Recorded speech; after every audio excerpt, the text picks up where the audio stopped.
Imagine a technology so brilliant it can literally design brand new proteins, leading to Nobel Prizes. Yet it's also so flawed it can just invent legal precedents, fake ones, that actually land a lawyer in court. Today we're diving into this really astonishing dual nature of AI. Specifically, its most unsettling quirk, hallucination. We'll explore what it is, why it happens, the pretty significant real-world impact, from courtrooms to cutting-edge science, and maybe most importantly, what steps we can all take to keep AI grounded. That means developers, but also you, the user. Our mission for this deep dive, it's really to demystify this critical aspect of artificial intelligence. We want to give you a thorough but still accessible understanding of why this phenomenon matters so profoundly for our future with AI. Exactly. We're not just, defining a term here. We're really trying to get to the heart of how these fluent falsehoods challenge our trust in information, and paradoxically, how they might also unlock some unprecedented innovation. We've got a stack of really fascinating sources to help us navigate this pretty complex landscape. Okay, so let's unpack this then. AI hallucination. At its core, it refers to the tendency of AI models, especially those big, large language models, LLMs, to generate outputs that are just untrue or, deviate from reality. But here's the kicker. They present them as factual. Right. And crucially, we're not talking about a simple mistake or maybe just outdated information. No, This is about the creation of entirely fabricated content, stuff made up out of thin air. Fabricated is a good word for it. And the outputs, they often sound incredibly plausible, grammatically correct, which makes them really difficult for a user, for you to detect without actually checking somewhere else. Yeah, and what's fascinating, too, is the terminology itself. I mean, hallucinate was dictionary.com's word of 2023, right? Yeah. Surged like 46%. But some scholars, maybe a bit more provocatively, they prefer terms like bullshitting or confabulation or even delusion. Bullshitting, wow. Yeah, to sort of highlight the model's indifference to truth. It doesn't care if it's true. Our sources also bring up this concept of stochastic parrots. It's from a paper on the dangers of stochastic parrots. It describes these language models as systems that, and I'm quoting loosely here, haphazardly stitched together sequences of linguistic forms without any reference to meaning. Haphazardly stitching, like quilting with words but without a pattern? Kind of, yeah. And this distinction is vital. It means that the AI isn't comprehending, it's just predicting the next word, the next phrase. And that's precisely why it can sound so convincing while being completely wrong. Okay, so the core insight here isn't that AI is like lying in the human sense or even thinking. It's a hyper-advanced pattern matcher. It confidently predicts patterns. Even when those patterns don't actually line up with reality, that difference feels critical. It is. It's fundamental. And that haphazard stitching, as you called it, can be unbelievably convincing. I mean, take that example of Teresa Kubaka, the data scientist. She deliberately made up a phrase, cycloidal inverted electromagnon. Totally nonsense. Right. Completely fake. She asks ChatGPT about it. And what happens? It doesn't say, I don't know. Oh, no. It invents this plausible-sounding answer, complete with citations. Convincing citations, but totally fabricated ones. Made them up. Yeah. It was so convincing, she said she actually had to double-check if she'd accidentally stumbled onto a real scientific term she just hadn't heard of. That really drives it home, doesn't it? How hard they can be to spot. Definitely. So if we connect this to the bigger picture, the causes behind these hallucinations are, well, they're multifaceted. There isn't just one reason. A major factor is training data limitations. This is huge. The quality, the consistency, the biases in the massive data sets used to train these LLMs. It all directly impacts their tendency to hallucinate. Garbage in, garbage out, basically. To an extent, yes. If the data is noisy or inconsistent or contains inaccuracies or, frankly, biases, the model can learn those things and just perpetuate them, or even generate new fabrications based on those faulty patterns. Okay, so the data itself is one piece. What else? Then there's the model architecture and decoding. So changes to the LLM's internal structure, how it's built, and also the strategies it uses to generate text. We call that decoding. Those play a significant role too. Decoding, like how it chooses the next word. Exactly. These are sophisticated methods like bean search or nucleus sampling. They can actually be adjusted by the developers to, try and favor more grounded, more factual outputs. Even subtle errors in how the model encodes information from text into its internal representation and then decodes it back into text. That can cause issues too. So it's the data, the structure, the process of generating text. And fundamentally, it's the probabilistic nature of text generation. This is key. These models learn statistical patterns from data. They predict the most likely next word, but they don't inherently understand truth or facts in the way humans do. So this can lead them to generate these plausible-sounding falsehoods just based purely on probability, what sounds right statistically. So it's not genuine understanding, it's just predicting what sounds right based on all the text it's seen. That's a powerful distinction. Does this probabilistic nature mean, then, that any AI could potentially hallucinate? Or are some models maybe built to be more robust against it? That's a great question. And yes, while all LLMs have this probabilistic foundation, it's how they work research into their internal mechanisms is given to some fascinating insights. For instance, there was research from Anthropic back in 2025 on their model, Claude.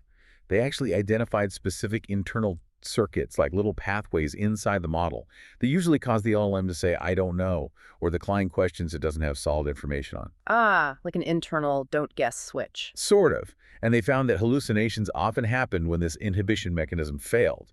So if Claude recognized a name, maybe, but didn't actually have enough solid info about it, that self-correction mechanism could fail, and it would just generate a plausible but untrue response instead. So it's like a breakdown in that internal I don't know function that often triggers these fabrications. Exactly. It fails to stop itself from guessing.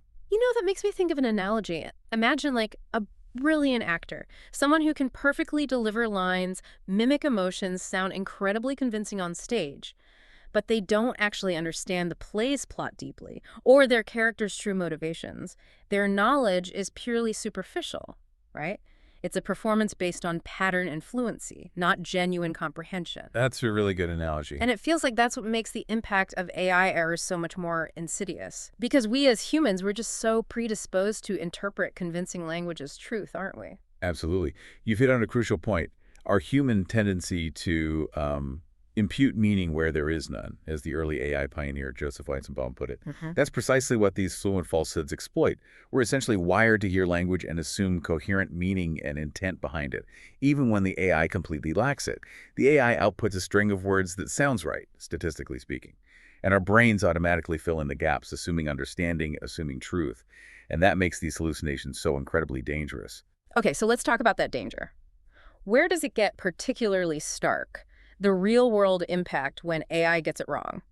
Because these aren't just, funny little glitches. They're not isolated incidents. They collectively reveal something pretty profoundly unsettling. These fluent falsehoods from AI, they're actively reshaping our legal systems. They're eroding customer trust. They're even challenging the very integrity of scientific knowledge. It feels like a new kind of information crisis brewing.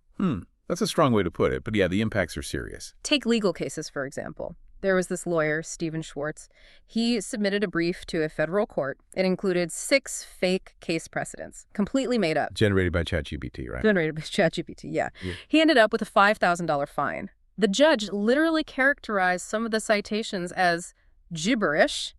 Now, this isn't just about one lawyer's mistake, is it? It's about how AI is challenging the very foundation of legal precedent, of verification in law. It really is. It undermines the whole system if you can't trust the citations. And then there's customer service. Remember the Air Canada case? The airline was ordered to pay damages to a customer. Why? Because its chatbot hallucinated a bereavement fare policy. Oh, yeah, I remember that. It told the customer something completely wrong about getting a discount retroactively. Exactly. Totally incorrect information, confidently delivered by the chatbot. And Air Canada's defense was, get this, that the chatbot was a separate legal entity. Which the court rejected, thankfully. Right. But imagine a chatbot just making up company policy.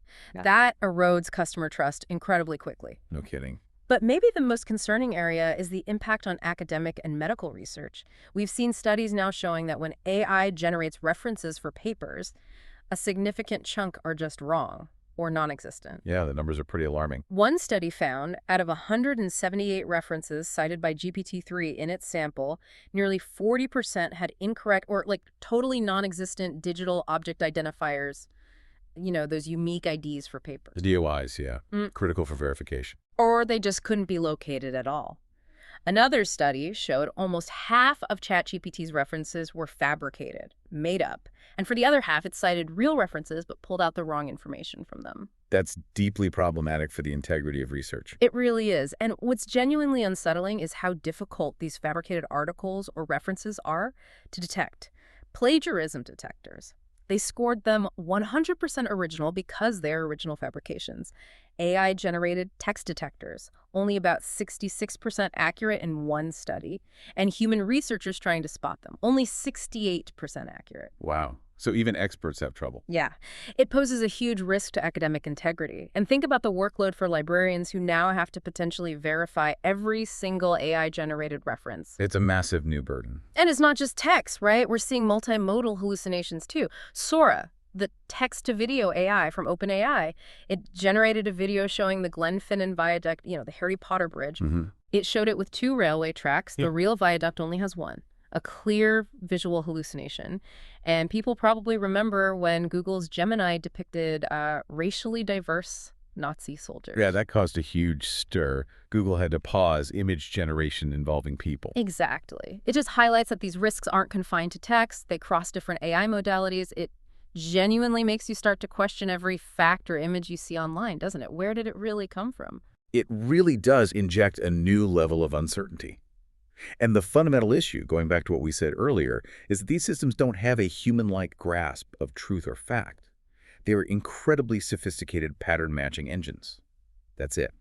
When a model outputs text or an image, it's not thinking that this particular statement is true or false, or that this image is accurate. It's predicting the most statistically probable sequence of words or pixels given its training data and the prompt you gave it. The danger just explodes when that statistically probable sequence happens to be a complete fabrication, and we as humans instinctively assign intent and truth to it because it looks or sounds right. Okay. So given these very real challenges, these dangers, what does this all mean for us? What can actually be done? Is there hope? Can we keep AI grounded? The good news, I think, is that yes, solutions are being actively developed and implemented, both by the people building the models and by us, the users. Absolutely. It's a two-pronged approach, really. The strategies to mitigate hallucinations can be broadly divided into what developers are doing and what users like you can do. On the developer side, obviously, improving the AI models themselves is paramount.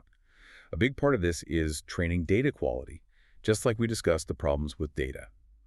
Developers are working on rigorous cleaning processes, filtering out contradictory or maybe unsourced information, curating more diverse and reliable data sets. They're also implementing training techniques that specifically penalize the model for making factual errors, trying to teach it to be more accurate. So better ingredients and better training methods. Exactly. Then there are advanced model architectures and decoding strategies. There's ongoing research, lots of it, aiming to develop models that are inherently less prone to making things up. Their very structure is designed to be more factual. And as we touched on, adjusting those decoding methods, how the AI selects its next words, can help prioritize more grounded outputs. It's about trying to separate the model's grasp of genuine factual knowledge from its ability to just mimic linguistic patterns convincingly. Trying to get it to know what it knows and know what it doesn't. Precisely. But perhaps one of the most effective strategies developers are using right now is grounding an external knowledge. This often involves a technique called retrieval augmented generation, or RG. You might hear that acronym. RG, okay. Instead of the model only relying on the knowledge baked into it during training, it's given access to external, verifiable information sources, think databases or even the current internet. And its responses are then conditioned on this retrieved, hopefully factual information. Ah, so it looks things up before answering. In a very sophisticated way, yes. It retrieves relevant info and uses that to formulate the answer. A huge benefit. It is. And there are other advanced techniques too, like having different chatbots sort of debate an answer to find inconsistencies, or having the model automatically do a web search to validate answers it's not very confident about, or trying to estimate the model's uncertainty about its own output. Fascinating. Okay, so that's the developer side. What about us, the users interacting with these systems every day? What are our best practices? Right. For user best practices, a lot comes down to two main things: prompt engineering and critical evaluation. First, how you ask the question matters. You can craft clear, specific, unambiguous prompts. Give the AI context. You could even specify required formats, like literally telling it, cite your sources for every claim. The demand. Be specific. Breaking down complex questions into smaller, simpler steps can also really improve the quality and accuracy of the output. And try interacting with it. Ask the AI to explain its reasoning. Ask it for supporting evidence for what it just told you. That can often help expose potential hallucinations. Okay, so prompting matters. What else? The single most direct thing you can do is to verify the information. Assume you need to check it. You really must cross-reference AI output with reliable external sources, especially if the topic is important. Don't just trust it blindly. Can you give some examples? Like, how would you verify different kinds of info? Sure. So if it gives you historical dates, go check reputable historical websites or encyclopedias. If it states scientific facts, look them up in scientific journals or established science resources. If it gives you legal citations, definitely check those using official legal databases. Don't end up like that lawyer. For current events, check multiple independent established news organizations. Don't rely on just one source, AI or otherwise. The key is to treat AI outputs as a starting point for your research. Maybe a helpful assistant, but not the definitive answer. Start there, don't finish there. Exactly. And beyond just fact-checking specific claims, engage in critical evaluation and cross-referencing more broadly. Ask yourself, does this information sound plausible? Does it make sense in the context? Are there internal contradictions in what the AI told you? Does the tone seem off? Sometimes they sound overly confident about things that turn out to be false. Cross-referencing key claims with multiple independent sources is absolutely crucial. This really just emphasizes the need for all of us to develop our general media literacy and critical thinking skills in this AI age. It's not just about the AI, it's about how we think about information. Precisely. And finally, just general awareness is vital. Be aware. Constantly remind yourself that LLMs hallucinate. It's a known limitation. Avoid using them for really critical decisions, medical advice, financial planning, legal strategy, without rigorous independent verification from qualified professionals. And try to stay informed about the specific models you use. What are their known capabilities? What are their limitations? That knowledge helps. Okay, that's a lot of really practical advice, but we've focused quite a bit on the challenges, the problems, the dangers, and rightly so. But it raises a fascinating question, circling back to the start. Is there any scenario where this AI capability of, well, making things up when it's properly directed could actually be beneficial? Could there be an upside? And that's where it gets truly exciting. This ties right back into that paradox you mentioned at the beginning. Because yes, when this generative ability is constrained, when it's grounded in specific rules or data, this hallucination can actually become an incredibly powerful tool for innovation and discovery. Really? How does that work? Well, think about it less as making up facts and more as generating novel possibilities within defined constraints. Okay. Give me some examples. We have some absolutely compelling ones from our sources. In scientific discovery, look at David Baker's lab at the University of Washington. They essentially used AI hallucinations, guided constrained generation to design, get this, 10 million brand new proteins.